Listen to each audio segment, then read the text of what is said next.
Hello viewers, আসসালামু আলাইকুম। আশা করি সবাই ভালো আছেন। আমিও ভালো আছি আলহামদুলিল্লাহ। এই যে আমার মেয়ে দোলনা খেলছে। আমরা চাঁদাইকোনা আমার নানির বাড়ি গিয়েছিলাম। তো এখানে এই যে আমার মেয়েটা, এই যে আমার মেয়ের কাজিন এখানে দোলনা বেঁধে দিয়েছে। দেখেন কত সুন্দর প্রাকৃতিক পরিবেশ, এতটাই সুন্দর। আর এত প্রখর রোদ, দেখেন উঁকি মারছে গাছের আড়াল দিয়ে। তো যাই হোক, এই রোদের তীব্রতা থাকলেও এই বাগানের মধ্যে যখনই আসি, এই গাছগাছালির নিচে বসে থাকতে ভীষণ ভালো লাগে, অনেক বাতাস। তো এই যে আমার মেয়ে দোলনা খেলছে দেখেন। আর এদিকে আমি আপনাদেরকে দেখাচ্ছি, এই যে আমার মামার গাছের আম ধরেছে দেখেন। আমগুলো ধীরে ধীরে বড় হয়ে যাচ্ছে। এই আমগুলো ভীষণ মজা, অনেক মিষ্টি। আর এদিকে একটি বেগুন দেখেন বেগুনটা এই যে লাল, মনে হচ্ছে কমলা। গোলাপ ফুল, মানে ফুলের বাগানটা অল্প ছোটোখাটো ফুলের বাগান, দেখতে ভীষণ সুন্দর লাগছে।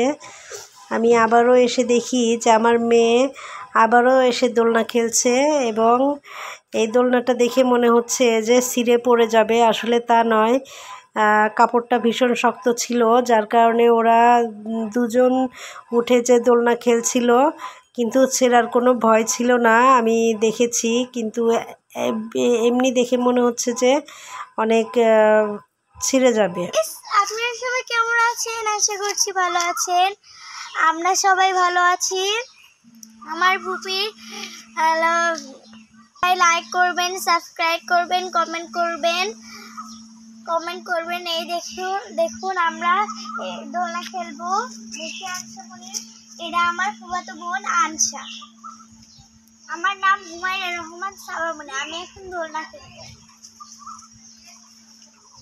ছিঁড়ে পড়ে যাবে না?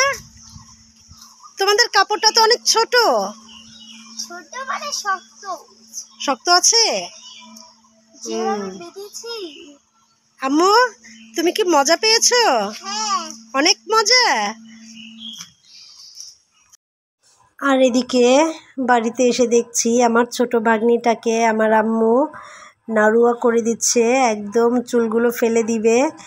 তো এতটাই লক্ষ্মী মেয়ে যে এই যে রেজাল্টটা মাথায় লাগায়, কিন্তু তারপরও যে কান্নাকাটি করা তা নয়, খুবই শান্তশিষ্ট একটি মেয়ে। তো যাই হোক, ও শুধু ওর মার দিকে বারবার তাকাচ্ছে, মানে বোঝাচ্ছে যে নানু আপু ওকে কি করে দিচ্ছে। তো যাই হোক, একটু পরেই দেখতে পাবেন পুরো মাথায় চুল থাকবে না। তো ভিউয়ার্স, আমার এই চ্যানেলে যারা নতুন দর্শক রয়েছেন তাদের কাছে আমার অনুরোধ থাকবে, প্লিজ আমার এই চ্যানেলটি সাবস্ক্রাইব করবেন এবং লাইক, শেয়ার, কমেন্ট করে আমার পাশে থাকবেন। আর অবশ্যই বেল বাটনটি প্রেস করে বেল বাটনটি অল করে রাখবেন, তাহলে সবার আগে আমার ভিডিওটি আপনারা দেখতে পাবেন। আর এদিকে আমি ঢাকায় চলে এসেছি। এরপর আমি এই যে আমার মেয়ের চুলটাও একটু কেটে সাইজ করে নিচ্ছি, একটু ছোট করে নিলাম, অনেক বড় চুল হয়ে গিয়েছিল, যার কারণে অতিরিক্ত গরমটা সহ্য করা যেত না, এই জন্য চুলটা একটু কেটে ছোট করে নিলাম। তো আজ এখানেই রাখছি। আল্লাহ হাফেজ, সবাই ভালো থাকবেন। আসসালামু আলাইকুম।